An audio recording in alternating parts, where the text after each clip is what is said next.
ahead and get started. Hi, everybody. I'll just give you a quick intro. I'm Kate. If you don't know me, please come back after. I'm happy to tell you all about GSVlabs if this is your first time. We're really excited to have Tony here today. He's been kind of an on-off mentor in our network for a long time and is just an incredible resource. So excited to hear what you have to say today. Okay, so someone had asked me earlier whether or not this was going to be interactive. And so I guess the answer is going to be I'm going to try and make it interactive because examples would be great. And if you guys sort of go, yeah, here's a situation I've got that I'm trying to figure out sort of how to do better, it would be great if we could sort of actually work through some of those. And so we'll see how we are on time. And I'm just going to kind of probably set probably one alarm just so I have a sense of where we are on time and don't run too crazy here. Okay, great. All right, so basically this was entitled Storytelling for Founders, but it really is storytelling for founders, for startups in general. And the idea is really to help you understand that stories aren't what people think they are. And so, but before we go, this is sort of like my inside book cover jacket. I figured, this is not going to be about me, so I just want to take one slide, tell you a little bit about me, just so you understand context, where I've been, why I know what I know, and sort of where the information that you're going to hear today is coming from. So I founded or co-founded a bunch of different companies, ranging from the ones that I ran screaming from the building and said, oh my God, I'm lucky I got out with my skin intact, to the one that we bootstrapped to a $100 million business. And so along the ways, I've learned a lot of stuff doing sort of businesses, the ones that weren't. They only had two outcomes. They were not good and bad outcomes. There were only two outcomes. There were the ones where I learned a lot, and then there were the ones where I made a lot. But they're not necessarily the same ones. I've been training and coaching startup founders and CEOs on and off for about the past 20 years. After I went through my first startup, I realized, oh my God, this stuff is really hard. And at the time, there just weren't a lot of resources to learn stuff. The GSVs of the world, sort of the incubators, the accelerators, all that stuff didn't exist back when I started. And so it was one of those things where I thought, I need to kind of go out and try and be one of those resources that I wish I had existed back when I had gotten started. No worries. Among other things, sort of as part of my the way I spend my time, I am part of the selection committee for the Harvard Business School Alumni Angel Group, and so I spend a lot of time reviewing startups in terms of looking at their viability, looking at sort of their founders, looking at sort of how they are as businesses, how investable are they, all of that. And so I bring sort of not only the founder perspective, but really a perspective of how startups are viewed sort of from the outside looking in as well. I've launched the Founders Forge coaching back about a year ago because I realized that sometimes in working with programs like GSVlabs and different accelerators, I would have relationships with different startups, but they would sort of be for shorter terms. And I realized that I really liked working one-on-one with people within startups to sort of go through the entire growth cycle and watch it go from sort of concept all the way to like, ooh, look, wow, we're a big company. And my biggest qualification, I've been telling stories my whole life. But the reality is, hate when that happens. Okay, reality is, okay, so,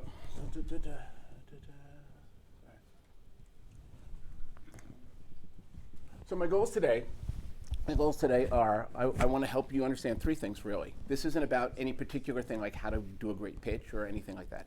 This is three things. One is, why is storytelling important at all for founders and for startups?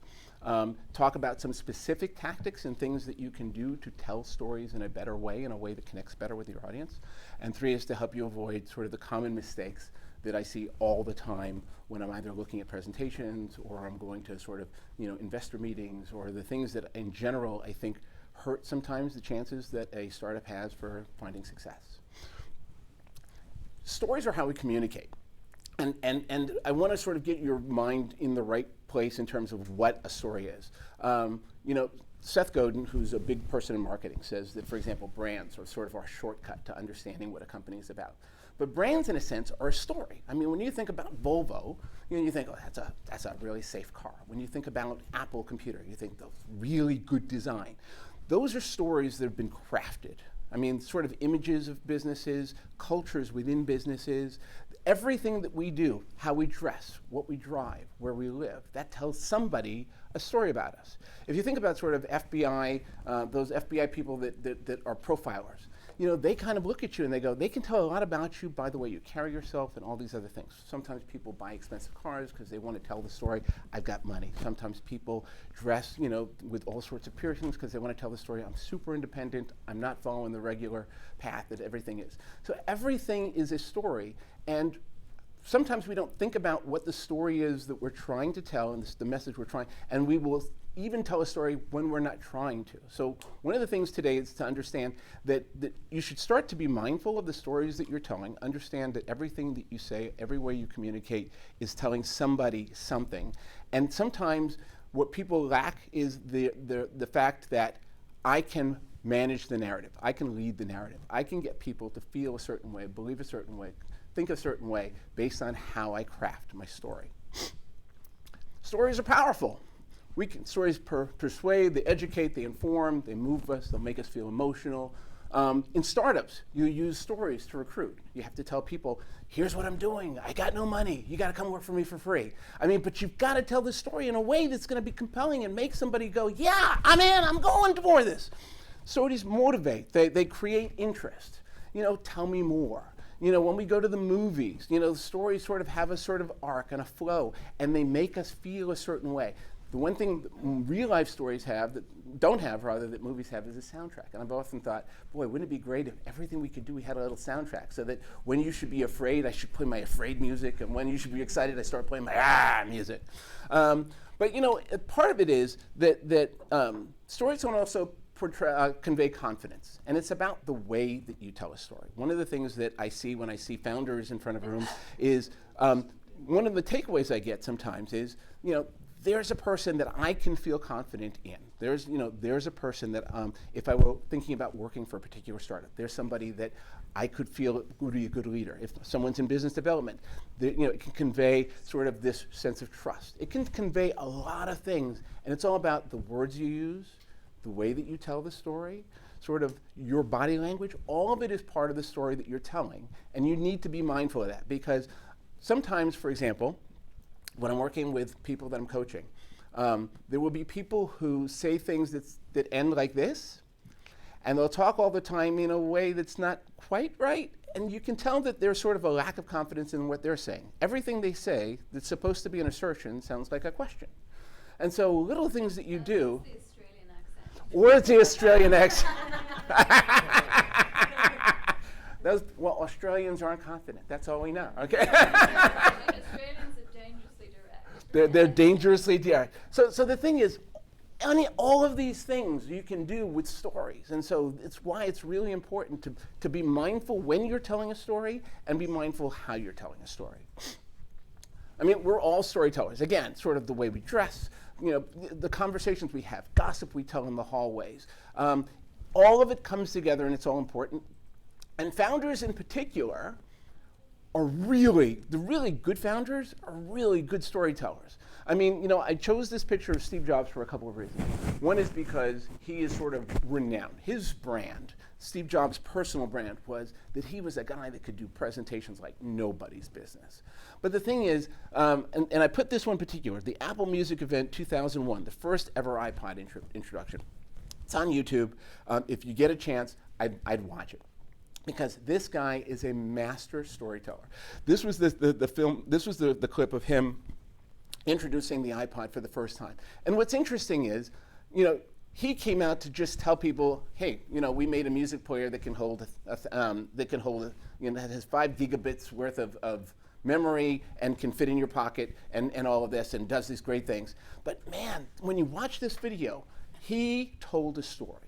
He came out with this thing, it wasn't visible, it was in his pocket when he came out, and he starts telling people about how music is part of everyone's life, and how right now it's hard to sort of get more music to be portable, and how, you know, every moment in your life has some sort of music you associate with it, and music costs so much money and all this stuff. And he says, but we have figured out how to get music in your pocket how to get music portable for a really low price. And it's funny because I was watching the Steve Jobs documentary, the movie that they made on him, and they did a version of this presentation.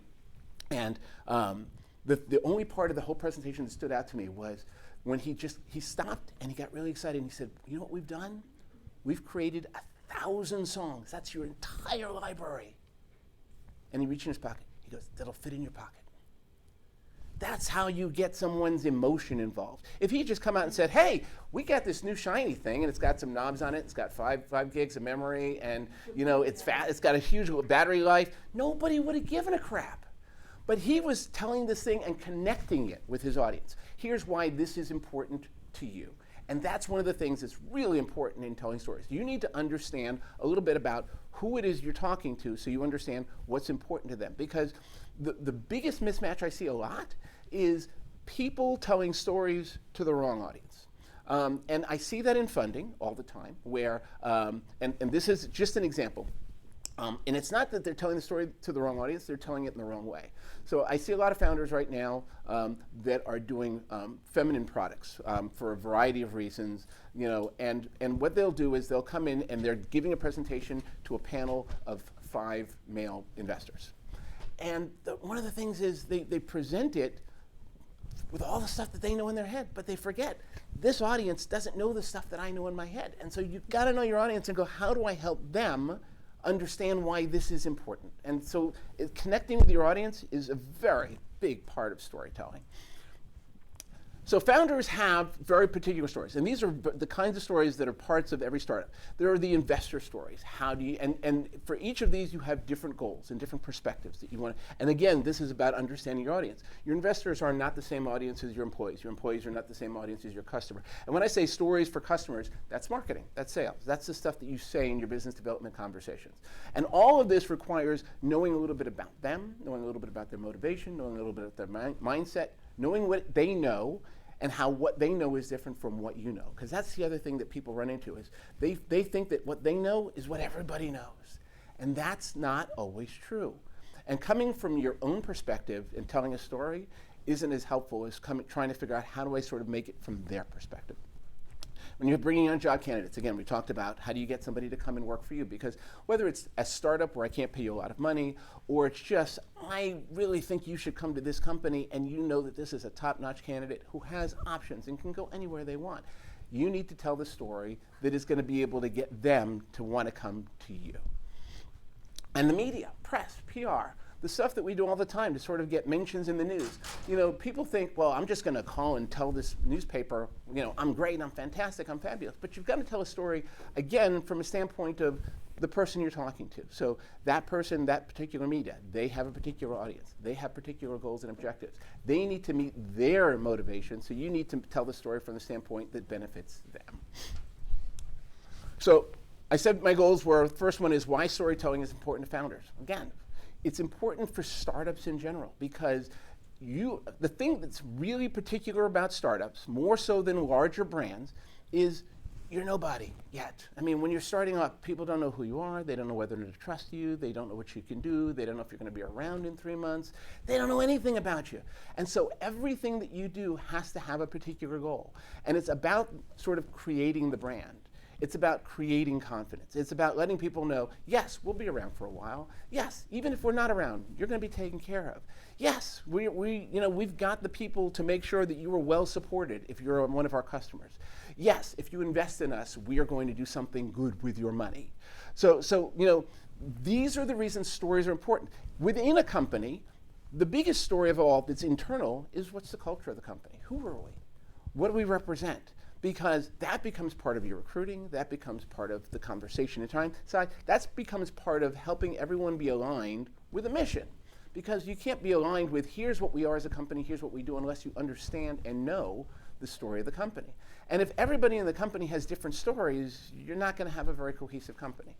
And so this is why stories are super important, more so I think in smaller companies that are just beginning to sort of create their own internal DNA than they are in bigger companies where you join and things are already established and known and all of those kinds of things. So how do you build a great story? Okay. There's a couple things you should think about, again, before you ever start putting pen to paper and start going, I'm going to write my script and I'm going to figure out what the story is and all that other stuff. Again, who is the story for? who am I presenting to? Who am I talking to? If the story is for employees, you've got to figure out what are my goals specifically for when I'm done with this story. Is there what emotions do you want people to feel? Is this a story where you want people to feel sad? Do you want them to feel excited? Do you want them to feel confident in you? What do you want people to feel? And the reason you need to sort of map out what you want people to feel is because, and we'll talk about this later, you'll need to check when you sort of get around to writing your script, do I think that what I've got in there matches with the goals that I had? Did I put in the right stuff to get them excited? Did I put in the right stuff to sort of get them confident? Did I put in the right stuff to make them feel like, wow, I'm really glad I'm here? What do you want people to take away?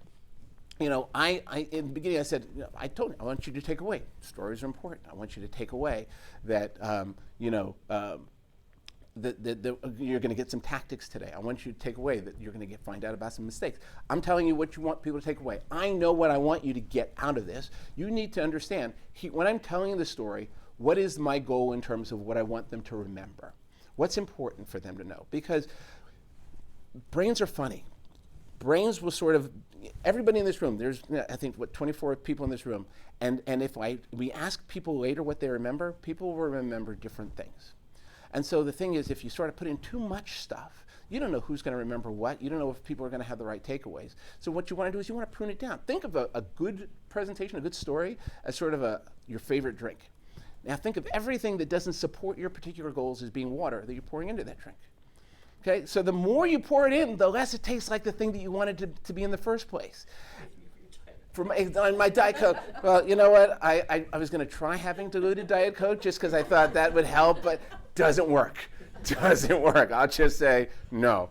And again, and part of the question is not just what you want people to take away, but how can you help them see and understand what you see? Because again, the thing that people tend not to think about is they get wrapped up in their own head. I know a bunch of stuff. And this is especially true of founders in startups, is they get really excited because they have all these ideas in their head. And but the thing is, they need to understand what I know isn't necessarily what you know. And so I've got to sort of look at that disconnect and go, how do I help you get to where I am? What information do I have to help you with that you don't have? For example, in that circumstance where I was talking about, founders that are pitching female products to male investors, they have to figure out, when I'm doing the presentation, how do I make it so that a male investor understands the magnitude of this problem, the severity of this, the way people feel when they're having these issues that they don't have. I see the same thing when I see, a lot of founders that are doing things for black hair salons, but to a white audience. It's the same thing. It's like, how do you go, this hair isn't your hair. Getting it taken care of isn't the same as you going to the barber for $20 or whatever, or going to a $200, especially if you're talking to rich investors. I'm not going to send you to a $400 salon and say, this is how you get your hair done. So you need to go, what's the difference between where I am and where you are, and how do I help you get to where I am? You had a question? We could be interactive, but something that I'm thinking, and it makes so much sense, and they don't do it. Okay. Why don't the investors, who are completely mostly men, bring a woman in the audience, a woman they trust, their wife, their girlfriend? She would tell, if you told me you were an investor, you told me come over, I had something, I would tell you. But we just forget about that. Okay, so that's an interesting point. But again, the problem is you don't control who's in the room. You control what you can control. You're telling the story. So trying to change the audience, that's not the answer. Right, that's you. That's like a comedian going, this is a wrong audience for me. Bring in somebody that can relate to the stuff that I do. And so that's not going to work. And so you have to be able to go, I know my audience. Okay. So you have to go, I know my audience, and I'm going to make sure that I'm doing what I need to do for that audience. So how do you craft the story? So again, you start by writing down your goals. What are the things I want people to have as takeaways? What are the things I want them to remember? Make a list of what your audience needs to hear. Again, these are the things that sometimes it's just a checklist. For example, in investor pitches, there's sort of a list right now that most investors will have and say, we want to hear about problem solution, we want to hear about the ask, we want to hear about the market size. Write down a summary of your answers, which are, but don't do it sort of in a pitch deck. Do it on sort of Post-it notes or just on a whiteboard, so you can kind of get a sense of, here's the landscape of all the things that I have that I would put in my story. Determine your highlights. This is a really big one. People think that, stories need to include everything. I'm going to put in 100% of my content in this story, cram it all in, tell them as much as I can. Again, people only remember certain parts. And so, think of it like the chorus of a song. The song, that part gets repeated over and over, and the rest is stuff that maybe we don't remember. So you know what? Figure out your highlights. And I'll talk about it in an example right after this. Then after you sort of know your highlights, create the skeleton. You want to make a flow. Here's where a lot of people fall down on presentations is the presentation jumps all over the place. Like people, this makes me mad. If you go online and people say, I want to figure out how to do an investor presentation, they have these templates that say, here's the 12 slides you should have in your presentation. And so people kind of go and say, oh, okay, I'm going to put in the 12 slides in the order that the template says I'm going to put in the 12 slides. And so they don't go, they don't think about which of these things are the things that are the best for me. Because the things that are the best highlights for me aren't necessarily the best highlights for every company. So it's the skeleton. Then again, figure out how you're going to connect with your audience. And we're going to go through an example in just a second. And then here's the big one, critically review the content against your story goals. So for example, if it's a pitch deck, we talked about the goal. The goal in this case, if you're doing a pitch deck, and it's going to be different for different stories, is you want to get an investor excited about your potential. And so you have to figure out, what does that mean? That means I have to sort of show them that I've got a good market. That means I've got to show them that they have confidence that I can execute. I've got to show them that there's traction, that there's some validation for what's going on. Make a list of all of those things, because you want to make sure that those things are included somehow in your story. What are the components? Again, answers to their specific questions. What are the things that when you're telling a story, someone's going to think of as a question? You should at least think about it so you have an answer or you include it in your story. You need to try and anticipate questions. And sometimes, if you do the story right, you can lead people to have the questions you want them to have rather than sort of the skeptical questions that they're going to have on their own. You got to know, by nature, people are skeptical. They go in, they want to support you, but if you leave them with an opportunity to kind of wonder whether or not you're for real or wonder whether or not you're telling them, they're going to start thinking sort of in the negative. So you've got to sort of go in armed with those questions. Your info, again, sort of just as you're going to look at all sort of your different pieces. So in this particular case, if you're doing a pitch deck, it's going to be like, let me look at my team, let me look. And now some of those parts for your particular startup are going to be stronger than others. You might have the world's greatest team. You know what, me and my co-founder have been doing this exact thing for the last 15 years. We've worked together 2 startups before. We've raised $5 million. You know what? That goes in a different place than for someone else who's got a deck where they just graduated college and they haven't worked together before and they don't know what they're doing. So don't necessarily look at templates and go, I'm going to put everything in the order that the templates say, because that doesn't make a compelling story. You want to make people go instantly, these people are credible. Again, your goals. I want them to feel credible. I want them to feel comfortable. So you figure out what are your highlights, your strengths. Focus on those, especially because you don't have time to put 100% of everything in every story. Connect with the audience. There's a couple different ways people do that. You will hear sometimes people will try and say, if I'm talking about something that you don't know, I'm going to relate it to something you do know. So I'll say, this is the Netflix for so-and-so. Or I'll say, I'm building the next Uber for so-and-so. Or I'm building an Amazon for so-and-so. The reason they do that is it's a way to kind of shortcut it, and it's a way for me to sort of translate what I'm thinking into something you know, so that now I can just sort of change it instead of having to describe the thing entirely from the beginning. And then the review. When you sort of do that, you're going to end up with way too much stuff, almost always. And you got to be, I put cut anything, but this is a real critical thing. You've got to kind of go in and say, ask for every piece. Is that a big deal? Is that important? Is that a part of the narrative? Does that support the story? Does that support the outcomes I'm looking for? The emotions, the knowledge, the takeaways, any of that stuff. And if it doesn't, it's got to go. Presentations, decks, stories, all of it. Think of it like Twitter. Twitter has done an amazing job of saying, if you're going to say something, say it in 120 characters. I love that. People don't do that enough. They put too much stuff. And so just take away stuff as much as you can so that you get to the part that's distilled, the drink that was in your glass before you started adding the water. But once you have a story, then it becomes, how do I sort of deliver the story? How do I deliver a story in a way that's going to sort of engage and connect with people? And part of it is frame the presentation. Tell people what you're going to do. Tell people at the beginning. Set the stage. If you tell them, I'm going to surprise and amaze you. I'm going to show you something that's different than you've ever seen before. I'm going to talk about why you should want to invest in my company. I'm going to tell you why this is the product you need to buy. tell them that at the beginning, because it sort of gets them sort of in the right frame. It sets them up to sort of hear what it is that you're saying and sort of put it in the right context. Create anticipation.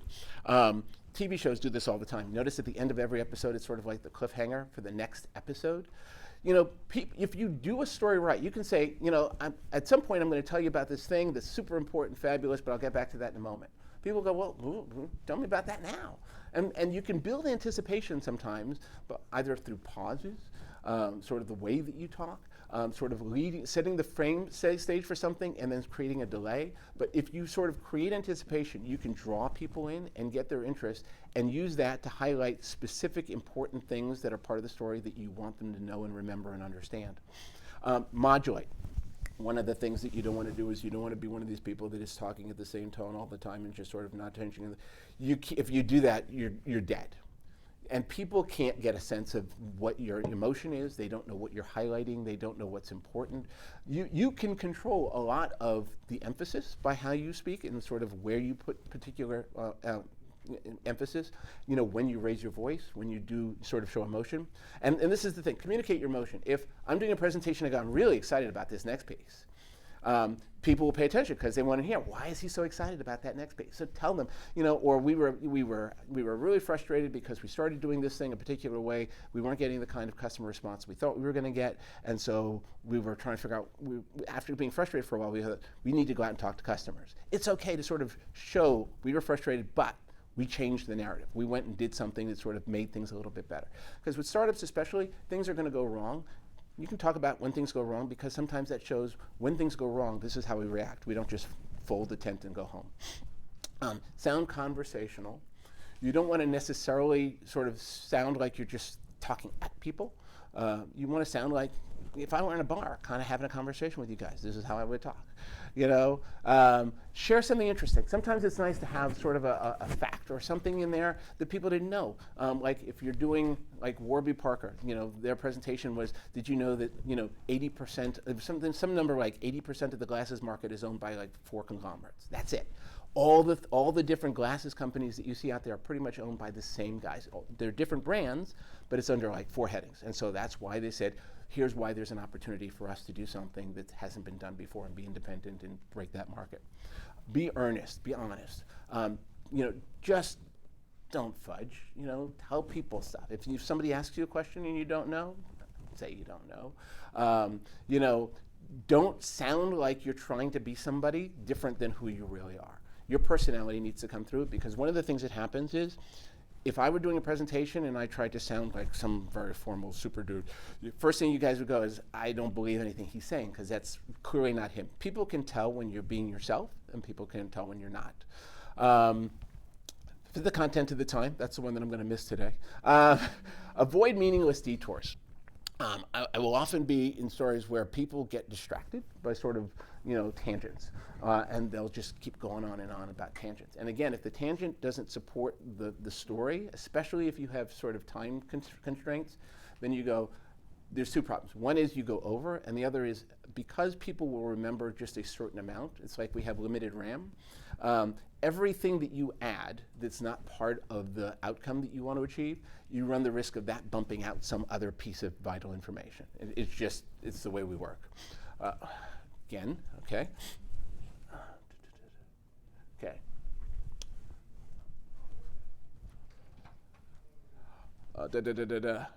Okay. So again, be yourself. Sorry.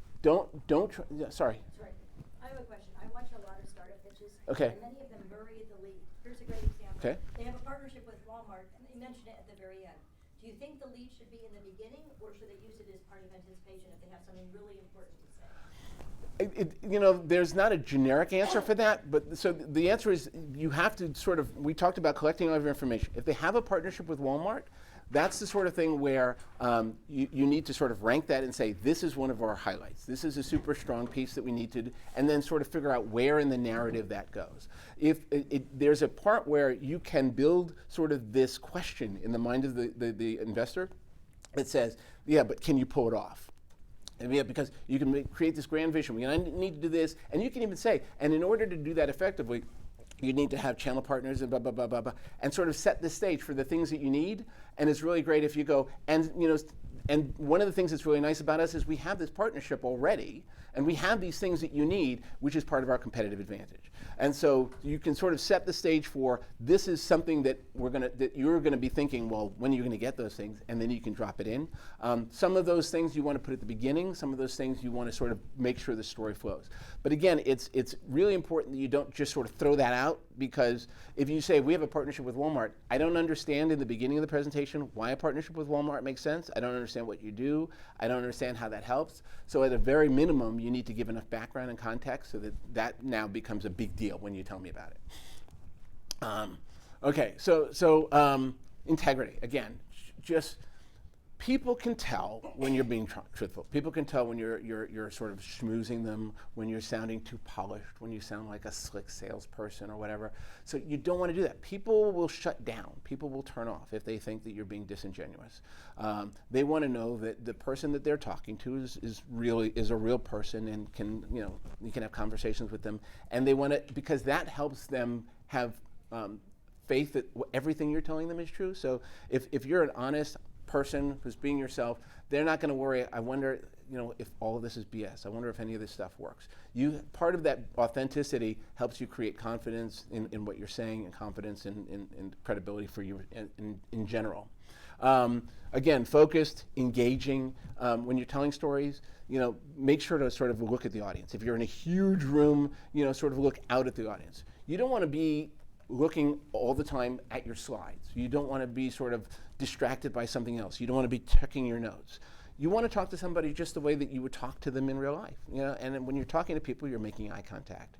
You're sort of looking them in the eye, and it's the same thing you do. And so those are some of the tactics for being. It's understanding your audience and making sure that you make the information easy for them to access. If they come from a different mindset or a different frame than you, for example, male investors for female products, or white investors for black products, or people, some very small niche. Let's say you're doing investors for teenage products. It's the same thing.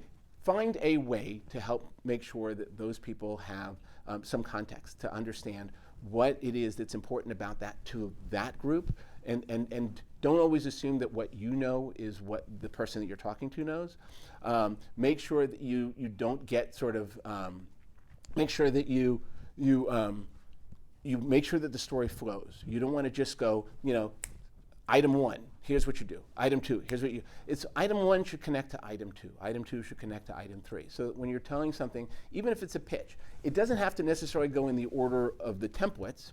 And if you have something important to say, again, you want to say it, but you need to lead up to it. You need to make sure that people have the context for it. So for example, with that Walmart situation, again, the Walmart thing could be a big deal, but it's not necessarily a big deal unless I understand why it's a big deal. So you need to say, how do I make sure that by the time I get to that, people understand why this is important? If I'm telling you about a thing that I'm going to do to fix email, I need to make sure that I've talked about why email is broken and why it's a problem in the first place. If I want to sort of wow you with the fact that I've got the world's greatest team, I've got to sort of talk about some of the technical complexity or some of the stuff that's going on here, so that when I tell you that, it becomes part of my advantage. If I'm talking about the culture of a company, I want to sort of tell the story in a way that just doesn't sound like I'm going, we're all nice here. You want to sort of include the pieces that are going to make it relevant, make it sort of meaningful to people, and all of that. So one of the things that I see as mistakes, and I see a lot of mistakes, and this is the thing, that most of them are really easy to fix.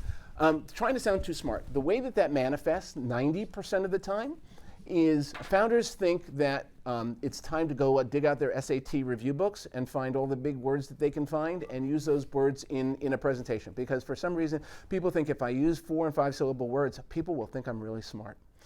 But for anybody here who took the SATs, you're probably thinking, wow, why am I doing this? I'm never going to use any of these words in real conversation. And the fact of the matter is, if you're out at a bar, if you're out at a party, you're not talking in sort of big words. And the other thing is, what people do when they're trying to sound smart is they use jargon. They use sort of things to make them sound like insiders. Like, I've got this machine learning, AI, big data, blockchain. People will throw in crap just because they want to make it sound a certain way. And the thing is, don't use terms that have nothing to do with what you're doing just to try and sound different. People, again, they want to connect with you as a founder. You know, you hear the expression, angel investors especially, they don't invest in companies, they invest in teams, they invest in people. So you know what, if I came out here and here's good, I know a lot of big words. I almost never use them. Because when you use big words, a couple things happen. Somebody in the audience doesn't understand it. They don't want to seem like the stupid person, so they're not going to ask you what it means. There's part of your story that got lost because they didn't understand that thing that you said, and they're never going to tell you, and it's going to sort of just make part of that presentation lost for them. If you know, just talk to people the way you talk to people. You'll notice that in the course of this presentation, I don't think I've used any words that were super big, and that's just because that's not how I speak. And again, if I did it, you would sort of be able to tell this guy's not on the level. You know, too many details. People, oh my God, people in presentation, again, they put in everything. It's like, let me put in the whole kitchen sink. I need to put in, and here's where I was born, and here's where I grew up, and I went to college here, and I did this. If it doesn't support the narrative, if it doesn't support the outcomes that you're trying to get, leave it out, cut it. Pretend again, it's a Twitter tweet. You just want to lose that stuff. Complicated graphics. This is where people fall down. They want to put up matrices, and they want to put up pie charts, and they want to, and the problem is, when I see presentations where I have to try and figure out what is that graphic telling me, that's a problem. Assume for almost anything you put up that people need to be able to interpret what you're trying to tell them in the first 3 to 5 seconds. If I have to look at the axes and figure out what that means, and if it's going up to the right, is that a good thing or a bad thing, don't put it in. You know, you do want to use images if you can in presentations, but you don't want to use images that people don't get right away. They have to just sort of scream, this is what I want you to take away from this image. Hype, exaggeration, and untruths. Oh my God, this is a big one. You know, when you hear people say things that, like, okay, this sort of falls into that category. We have no competition. This is a big problem for me when I hear that, because I go, you know what? Here's the thing, and again, this is, you don't know what people know. If I'm an investor, guess what? I'm seeing 20, 30 presentations a month. And I probably saw 2 of them this month that were your direct competitors. So when you get up there and say, oh, I don't have any competition, I go, okay, my BS meter goes off. Part of what happens is your credibility is just sunk to 0. Everything you say from that moment on kind of goes through a filter and says, I don't really believe you, and I sort of don't have faith in you. And the reality is, if I see 100 deals and I invest in 1, and you've got a little bit of credibility, integrity issue going because of that, you're not going to make sort of the 1% that I'm going to kind of pursue and invest in. People will say things like, we can, we'll be 100x more effective than the other guys that are sort of out there. Let me go back to this one.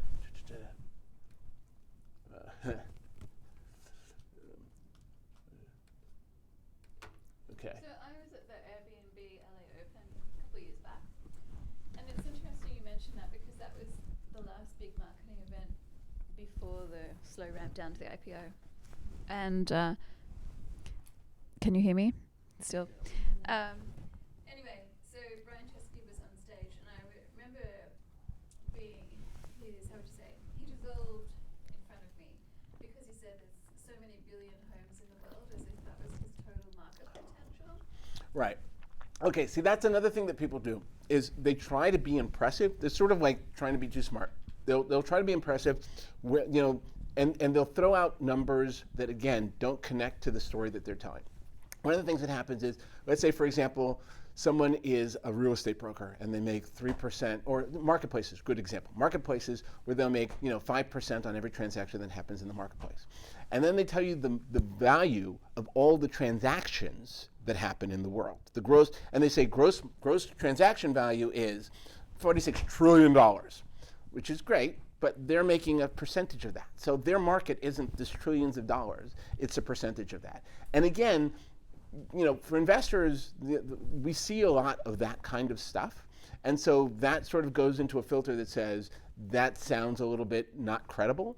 And when you do things like that, it doesn't work. Now, that being said, and sort of there's a negative side, there are people that are magnificent storytellers and can kind of sort of say things that aren't necessarily believable, but just get you so engaged and so excited.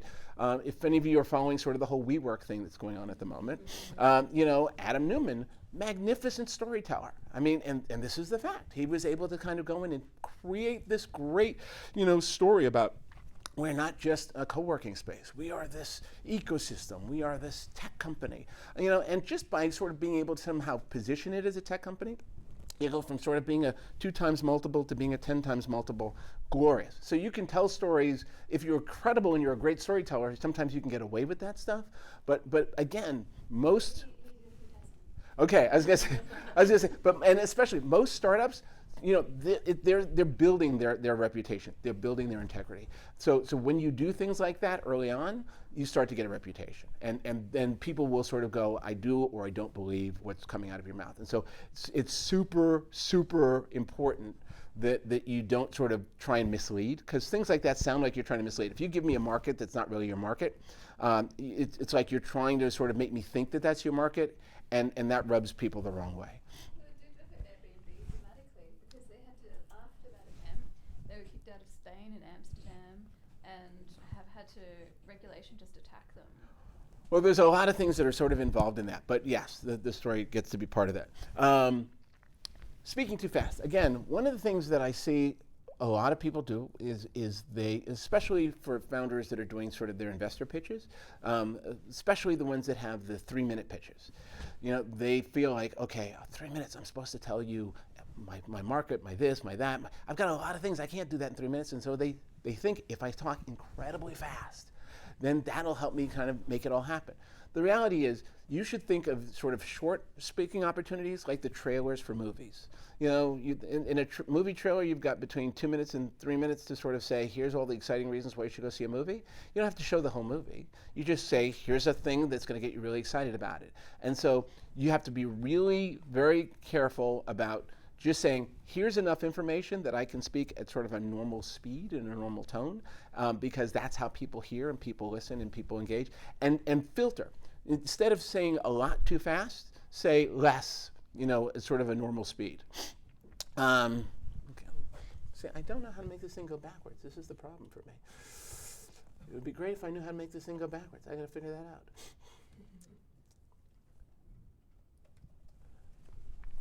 out. Cocky. Cocky is a big one for founders. I have had, when you tell a story, and being cocky goes up there also with sort of being unbelievable. You don't want to tell people things that just aren't credible. I've had people go, you know what, we've got this startup, right now in the Silicon Valley, people that are really good at AI are getting paid $1 million salaries because it's really incredibly difficult to do AI. But we have a startup that lets you go online and you just tell it what you wanted to do and it writes all the complex AI code for you in like 5 minutes. That's not believable. And when you say something like that, there's alarm bells that go off in people's heads that just say, I don't believe you. And like Elizabeth Holmes and Theranos, yes.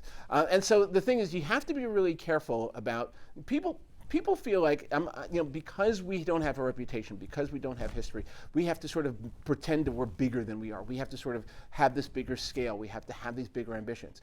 Big ambitions are great, but keep it honest, keep it real. Sort of saying things that if somebody looks behind the curtain even a little bit, prove to absolutely be untrue.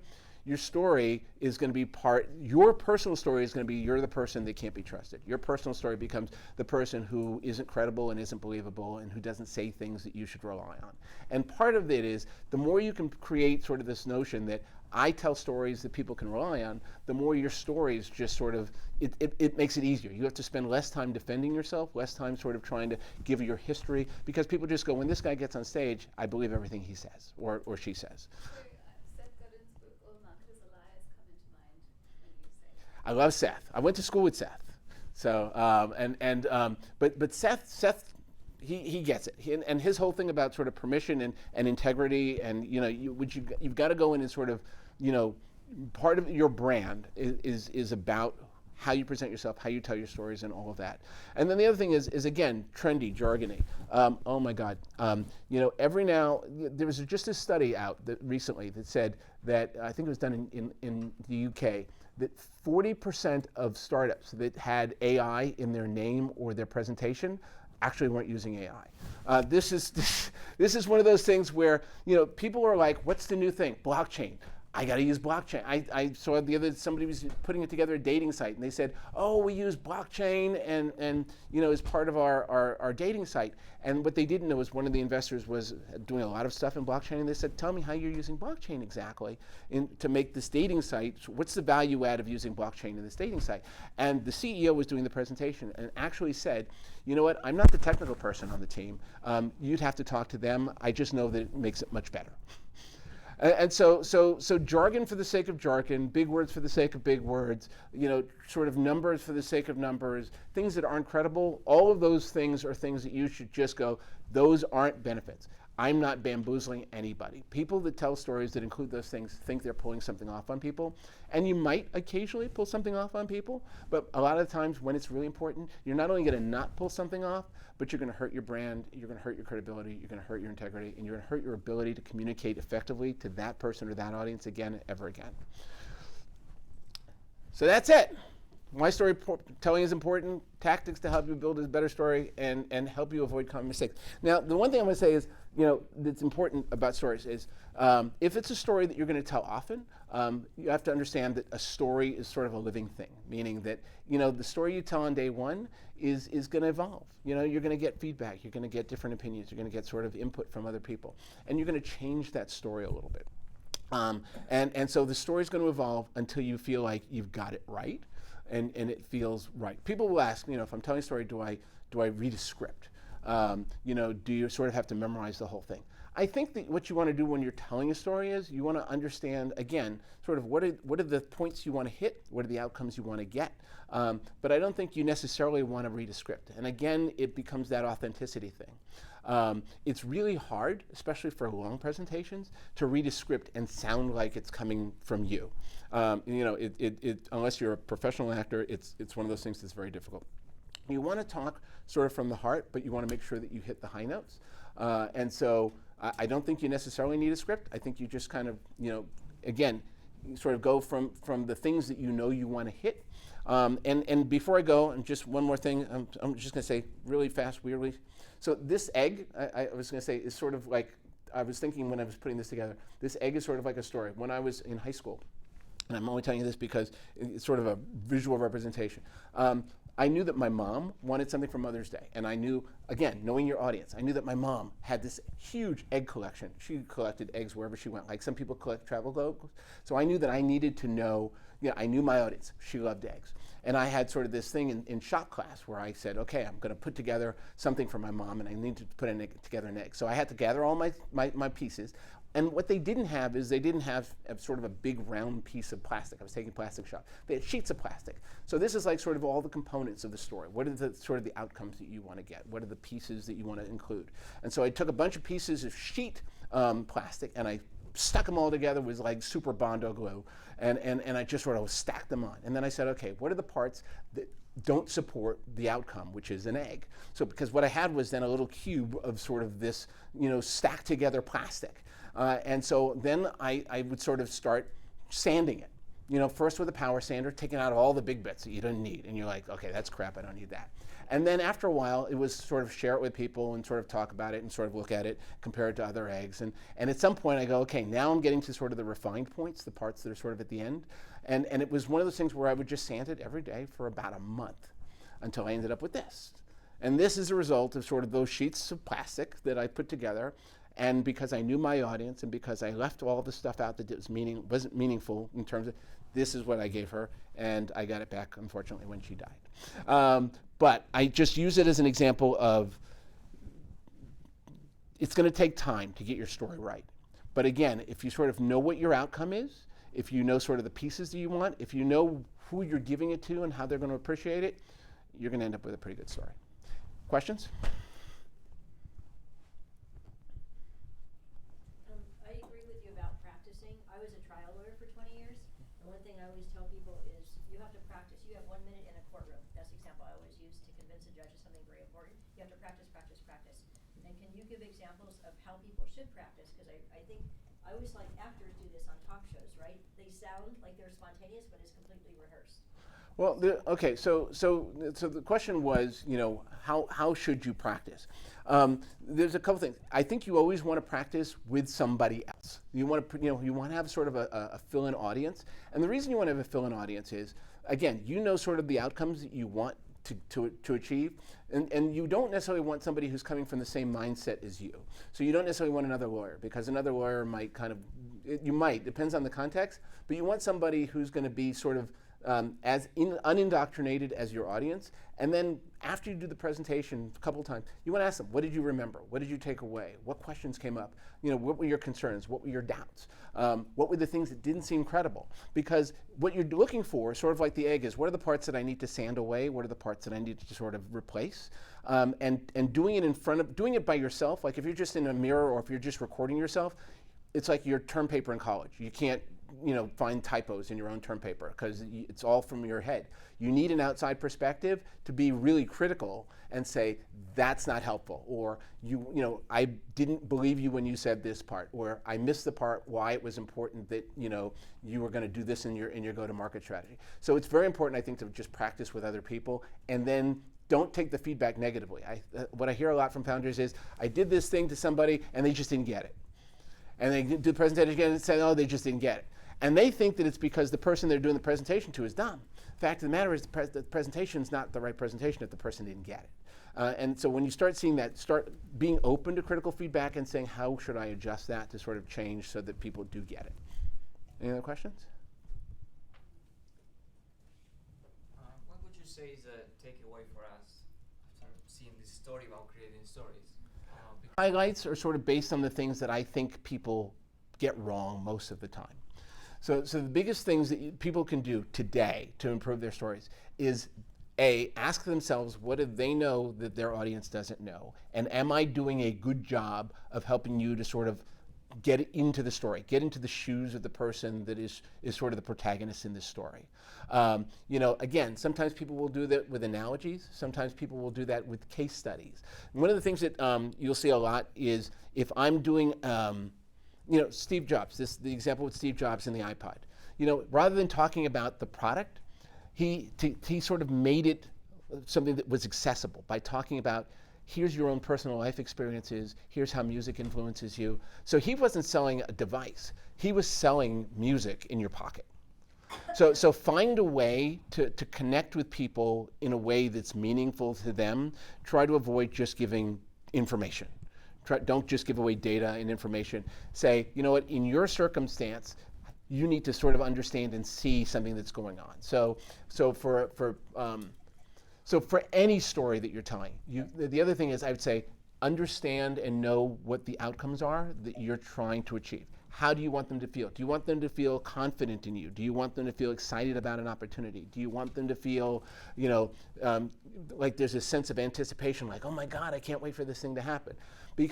And then go back and look at your story and ask yourself, am I accomplishing these things? Am I hitting those particular emotional notes? And because if I'm not, then I have to go back and say, I want them to feel this way, and if I'm telling the story and they're not feeling that way, then I need to do something else about the story. So is it fair to say that knowing your audience is the most important thing? I'd say knowing your audience. Okay, so yes, I'd say knowing your audience is probably one of the most important things, because I think that's a thing I see people get wrong a lot. I see people in, the real high level version of this is, people say when you're trying to raise money, if you're raising seed money, don't go to a Series A investor. If your message doesn't resonate with your audience, then you need to change the message. It's sort of like, and audiences are different. Have you ever gone to a movie with a friend and you loved the movie and they hated it? Two different perspectives, two different things, same content. So if someone were trying to get to you, they'd want to do it one way, and if they were trying to get to your friend, they'd do it a different way. You will change the story, and the impact on the audience will be hugely different if you make the story fit better with your audience than if you just tell the story from your perspective. There's generally sort of, for startups, there's generally sort of three perspectives. There's sort of the company perspective, there's the investor perspective, and there's the customer perspective. And people think those are the same thing. I see a lot of times people will do sort of one presentation to this, and it's the same to everybody. This is what's great about our company, our product, and that's what they use for customers, that's what they use for their business development, that's what they use for investors. That's not the thing. The fact is those three audiences are very different and have very different motivations. The company cares about, how are we sort of making sales and are we building a profitable business? Investors are caring about, is this sustainable? Is this a large market? Customers don't care about either of those things. Customers are like, how does this affect me? Does this toothpaste make my teeth whiter? Does this shampoo make my hair? Does this tool make me more productive? So if you don't understand at least the motivations of your audience, you don't know how to sort of motivate them. So I think that's probably the most important thing. I'd like to give Tony a quick round of applause. Thank you so much for all your time. We did live stream this today, and I can send that out to everybody that was here. I know you have a hard stop in a few minutes, but if you want to stick around and try and ask Tony questions. And I'm happy to share the slides if yeah. Yeah. And we have some food left over as well. So. I'll send you the slides. And, Yeah, that okay. would be perfect. Yeah. Thank you for that. As long as you RSVP to the event. Right. If you didn't RSVP to the event, no. Then come chat with us.